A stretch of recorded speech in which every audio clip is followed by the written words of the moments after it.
stuff. And check out the overhead panel here. This is where we're going to be doing most of the startup procedure. You can see the engine condition levers are all sitting here. Here you go. Engine number 1 is all spooled up. Now we go back up to the top. So this is a pretty old version of the Herky-Bird. I believe it is the Hercules version H, which means it doesn't have a whole lot of autopilot functionality. A few rudimentary holds like an altitude hold and heading hold. They can also lock onto localizers and things like that. So you do have some navigation aids that work really good with it. Well, let's see here. Let's just go ahead and I'll show you the basic functionality of it. It'll get you up and running for now. If I wanted to get into all of it, that would be a whole different video. Let's see here. First you got to get your camera down there, because this here is all the autopilot stuff. And it's kind of hard to see if you don't move your camera over there. Make sure this switch is on gyro pilot. This switch right here is the autopilot main, and this is the altitude control. Let's see here. If you just click on the autopilot, turn it on, you'll notice that it holds our vertical speed. So whatever climb you're in, it'll hold that, and it'll also hold your direction. So now we're climbing and flying perfectly straight, and the autopilot will keep us that way. Since you don't have any way to lock onto your GPS line or anything like that, what you can do is take your heading knob here. See, when you move it around, you can see your heading bug. Get your heading bug to whatever direction you want to go. And then over here, right on top here, you got the flight director switch. Go ahead and click that down to manual. And now, you see our airplane turning. We're following this heading bug. That's just beautiful. I love this bird. Alright, so let's say we want to climb up to about, let's say 8,000 feet. We got one more 1,000 to go. That's our altitude and our vertical speed. At the same time, our controls here. See this little knob on the left? Now watch, we'll spin this knob down the altitude control switch. An altitude hold, and can't wait to fly more of it. This Herky-Bird's always been one of my favorite. You know, as far as the money goes, if it was more like $20, I could easily recommend it to everyone. See, when you move it around, you can see your heading bug. Get your heading bug to whatever direction you want to go. And then over here, right on top here, you got the flight.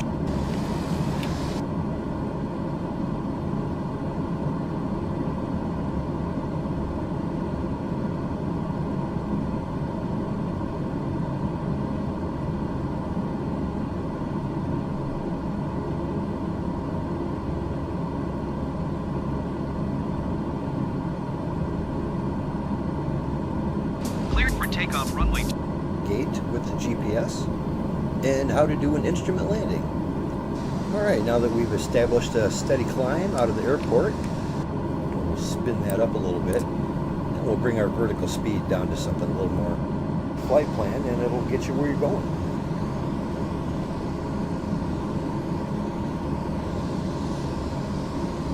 This right here also shows you how far away from your next waypoint. So we're 120 miles from, well, we only have one waypoint, and that would be, does have an ILS.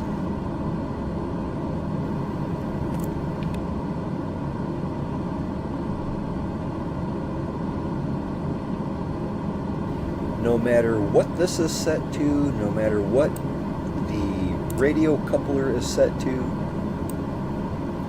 if you switch the flight director switch from normal to manual, just like that, see, it automatically starts following your heading bug. So that's kind of handy. You got that. The radio, it's possible to follow your GPS line in the Hercules until I got that update out. Right now, when we get close enough to that localizer, we should be able to engage it. And now we see that our airplane has almost intercepted the pink line of our flight plan. We will switch that over to a 109er decimal 5. Just give this a rotate. 109. This right here also shows you how far away from your next. This mapped to a key on your keyboard or on your joystick or something. A lot of the controls for this you can't actually have mapped to something. You have to do it in the cockpit. Like for instance your altitude hold, you have to do that manually. Holding us in a steady climb. It's a heck of a climb. Let's bring that down a little bit using the pitch. Here we go. Now you'll notice if we switch this over to the nav setting, it'll automatically start swinging over to the right, lining up with the pink line here. So switch this bit using the pitch control knob. Right down here, the radio beam coupler switch. When we start out, make sure that this is on gyropilot here. Alright, first thing, just go ahead and turn on your autopilot main.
Switch here.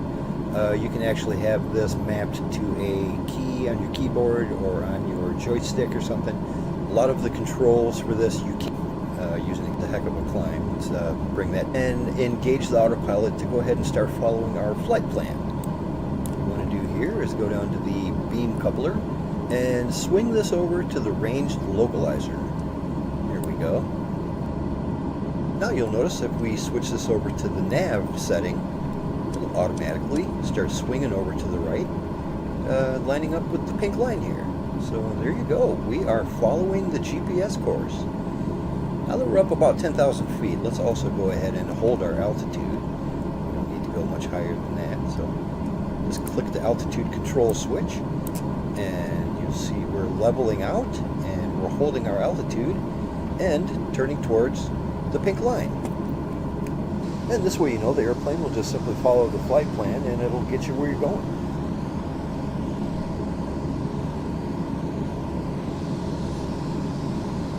This right here also shows you how far away from your next waypoint. So we're 120 miles from, well, we only have one waypoint, and that would be Whitehorse International. Speaking of Whitehorse International, let's click. This right here also shows you how far away from altitude control switch. Here we go.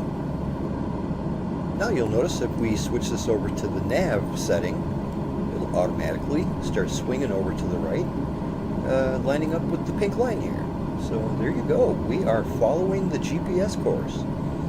Now that we're up about 10,000 feet, let's also go ahead and hold our altitude. We don't need to go much higher than that. So just click the altitude control switch, and you'll see we're leveling out, and we're holding our altitude and turning towards the pink line.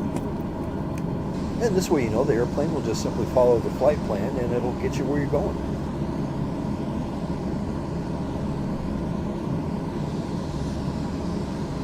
This right here also shows you how far away from your next waypoint.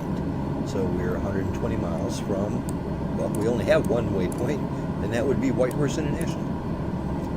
Speaking of Whitehorse International, let's click on it here and get a little more info. Well, it looks like we're going to be coming in on runway 32 left. We got 9,500 feet of bituminous. The airport itself is at an elevation of 2,284 feet. Let's go down here. You'll see under the ILS tab that it does have an ILS localizer for runway 32 left. That localizer is at a frequency of 109.5 and at a heading of 321 degrees. Well, let's go ahead and enter that into our nav radio. See up here behind your throttle and all that kind of stuff. That's where you've got your nav 1 radio and your nav 2 radio. Just a little smaller here. Okay, we'll take our nav 1 frequency and we will switch that over to a 109.5. Just give this a rotate.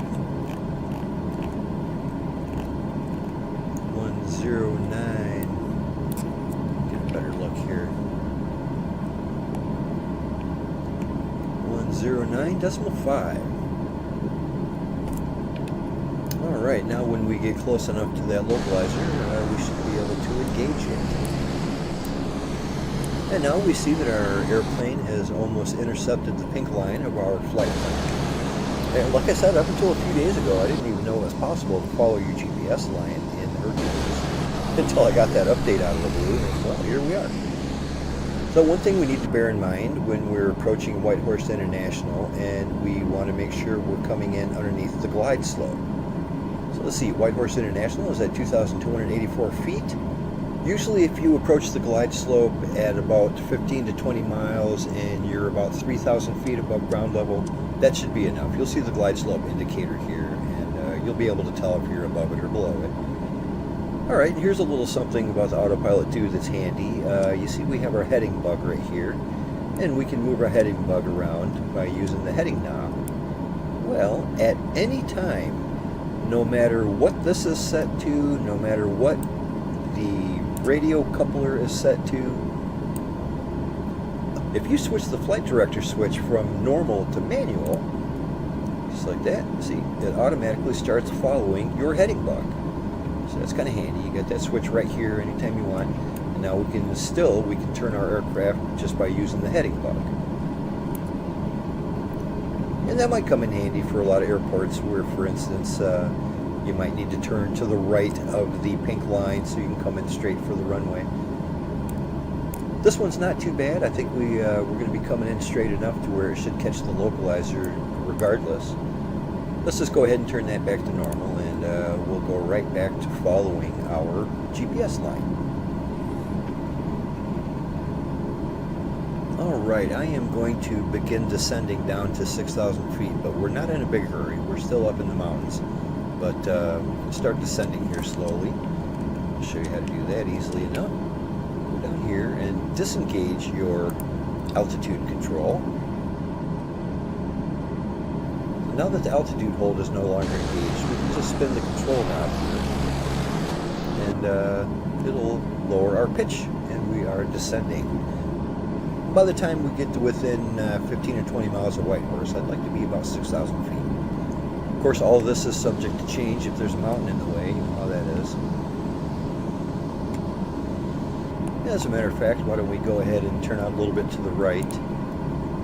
That will bring us into this valley here. Be a little easier to approach.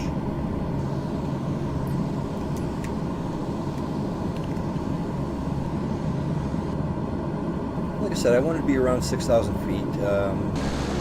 Probably get away with being a little bit higher than that. That's what I'm shooting for. Go ahead and keep an eye on our speed, because we're not too far from landing. We need to make sure we start dropping some of that speed now, especially as we're descending. Hey, we're getting real close to that 6,000 I was aiming for. Let's go ahead and hold our altitude now. Altitude hold is set. How are we going to engage the ILS frequency? Go down here to the radio beam coupler and set it to AFF. Click over that. And now when we turn our flight director switch back up to normal, it will go back to operating from the radio beam. And make sure you put your mode selector switch on ILS 1. go. Now we are coming in. Now that we have our mode selector switch over to ILS 1, we are able to set our course. Now remember, the course heading for ILS at 32 left is a 321 degrees. Let's go ahead and put that on 321 here. Here we go. And look at that, at about 20 miles distance, our glide slope indicator pops up. And our airplane is still getting positioned all by itself, lining up for runway 32. And like I said, we've got a very nice approach right now. We're underneath the glide slope, coming in at a reasonable speed. Most glide slopes won't engage on an aircraft if you're coming in too fast. Obviously, it won't engage if you're coming in too high. So what's going to happen is this glide slope indicator will start slowly falling, and if everything is set properly, when it reaches the horizon, it will grab the clutch and start nosing down aircraft, and will start descending. Alright, this will give us a chance to go ahead and deploy some flaps. Few more miles, we will deploy our landing gear. And yep, you can see the glide slope indicator is slowly coming down, so we should hit that very shortly. There we go. This aircraft should automatically grab onto the glide slope and begin descending down into the runway. Let's see here. And there you go. See our vertical speed going down, matching the glide slope, and we are coming in perfectly.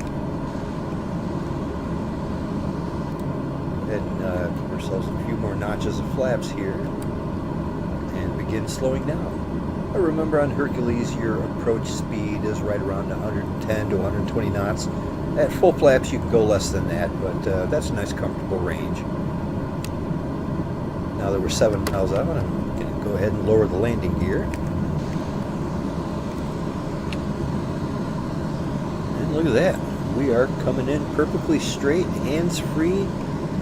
White Horse International. Herky Bird's doing it all on its own. Of course, you're going to want to make sure that you disengage the autopilot before you get to the runway. Otherwise, you'll just slam straight into it. So, I don't know, when I get about 100 feet above the ground, I disengage the autopilot altogether and fly it in by hand.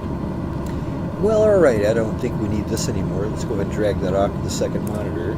Alrighty, we're at 2 miles and looking good. Getting just about close enough. I'm going to go ahead and turn off my autopilot here.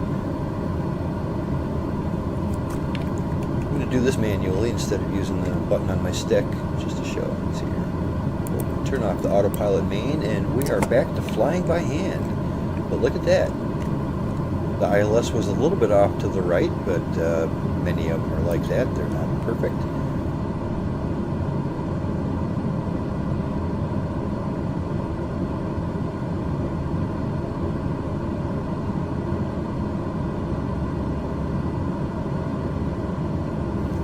Go. Put this bird down, safe and smooth. Look at that. Pretty handy, eh? Kick in those reverse thrusters and bring us to a stop.